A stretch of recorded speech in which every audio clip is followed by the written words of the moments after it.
more up Okay. the whole thing. At the house, okay. You know, so we start here. Overcoming boundaries between people is what this film is all about, and that's what the whole process of making the film has also been about.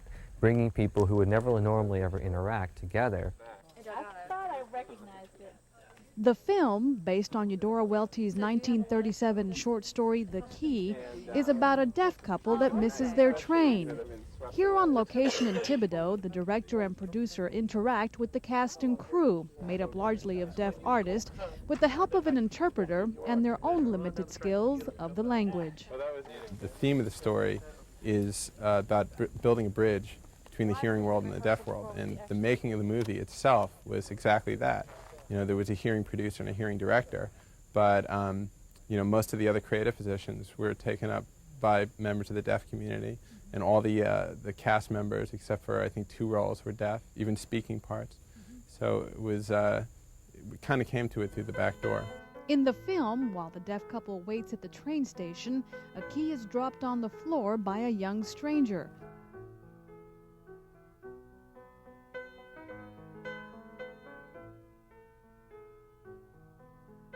Not knowing where it came from, the key becomes a symbol of hope to them.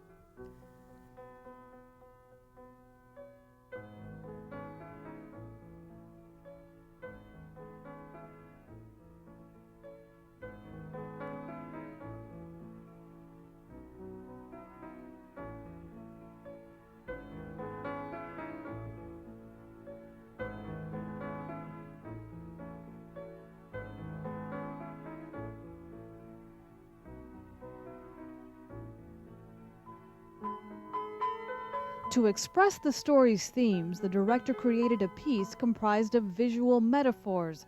His intention was to create a film accessible to everyone, hearing and deaf. To underscore this, no voices are heard on the soundtrack, and the only dialogue is in American Sign Language, a groundbreaking cinematic first. In terms of making the first dramatic film in American Sign Language, it was difficult in that I had to make sure that I was careful, mostly, you know, and I had to be careful that I was telling all the story visually, that everything was being revealed visually, everything was coming from the visuals. You know, I couldn't rely on voiceover, I couldn't rely on someone saying a line, and I couldn't rely on being able to hear what people sounded like to get a sense of who they were. You had to see where they lived to get a sense of who they were. We originally wrote the screenplay with the narration going through the whole thing. And you know, at that point, when we decided to start seeing if we really could tell it from a deaf point of view, we started reaching out to the deaf community. They reached out to Connie Tullis, a high school English teacher at the Louisiana School for the Deaf. Tullis served as translator and dialogue coach. She also helped shape the film adaptation from a deaf perspective. It's important that the film be done because a long time ago people looked at deaf people as the poor, pathetic, helpless type of individual, and that's the way the story was written originally. But as you get around with deaf, and today's deaf are the more educated, they're more outgoing, and we had to change some of the story to show that it wasn't that they didn't miss a train because they're lacking in something. It was just a normal thing. People miss trains all the time. It wasn't just because they were deaf. And we really do appreciate Jason and Francis involving us in this movie. The only one? Oh, no.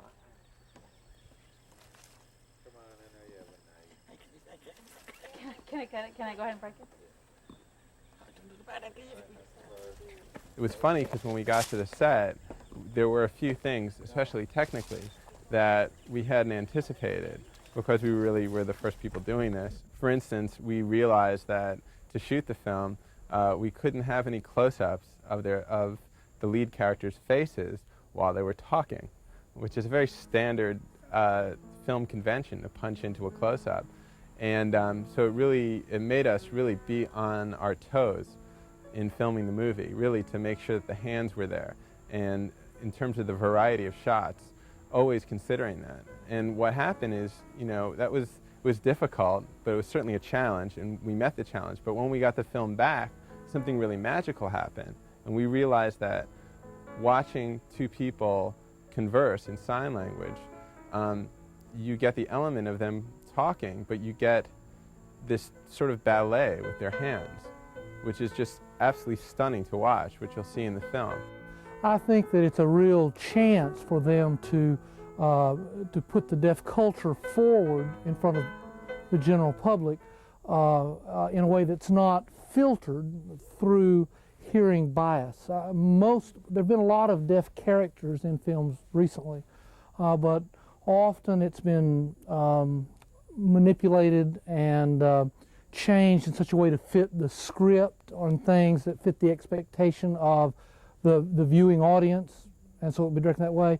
They've made a real effort in this film to go to the deaf community and say, how would a deaf person do this? Why would you do it that way? And incorporate that in the philosophy of the film, and that's a real opportunity for the deaf world to be broadcast to everyone else. Members of the Louisiana deaf community were involved behind the scenes in all facets of the production, from set construction to grip. Edward Marcus, who plays one of the leading roles, hopes the key will inspire deaf artists to become involved in similar projects. I would like to see other deaf people become involved in the movies. I'm sure Jason and Francis will work hard to prepare to make another movie in the future.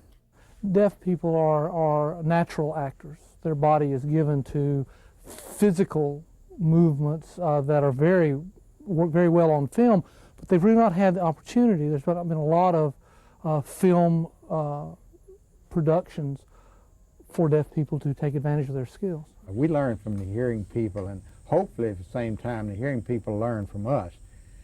And it turned out to be a very fantastic feeling of the way we all came together, and they understood why we couldn't do it that way, and the deaf said why the hearing. Oh, and we began to understand why the deaf couldn't do it, or hearing couldn't do it that way. The hearing began to understand why the deaf couldn't do it that way, and we really learned a lot from each other. There was no feeling of, oh, I'm wasting my time having to stop to explain. There was none of that. They were very understanding of deaf. Oh, that's true. I never thought of that. It was a lot. It was a big thrill to work in that kind of environment. It's been like creating a family. I mean, I was, saddened when the film was finished shooting. I could have gone for another 10 or 20 days at least, kind of done a feature, because we were just starting to really get in a groove together, and it was hard. I mean, it's really hard work.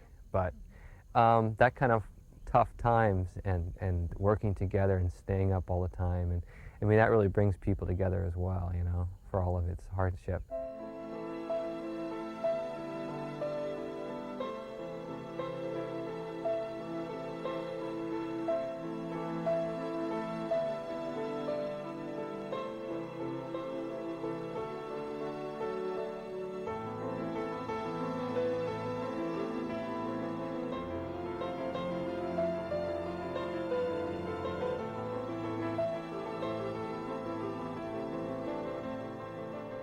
I want to make sure that the film does play deaf clubs around the country and around the world, so that I may be able to share the experience of seeing a film in a theater to people who speak American Sign, or people who use American Sign Language, so that they can have the simple pleasure that I have every time I go to a movie theater, which is sitting in a theater with people who speak my language and watching a movie that also speaks that language. And I believe the key will be an experience where a deaf audience can sit in that theater and watch sign language, a story told in sign language unfold on screen with other people who use sign language. I think that's very important. Really, I think it's going to be great. It's just, it's different from, and and when I watch it and when I've had other people watch it, it feels like, hey, this is involving us. This is a part of deaf. The signs is deaf. The disappointment, the anticipation, the hope, and all of that involved in this movie is us, and we hope the hearing people feel the same way.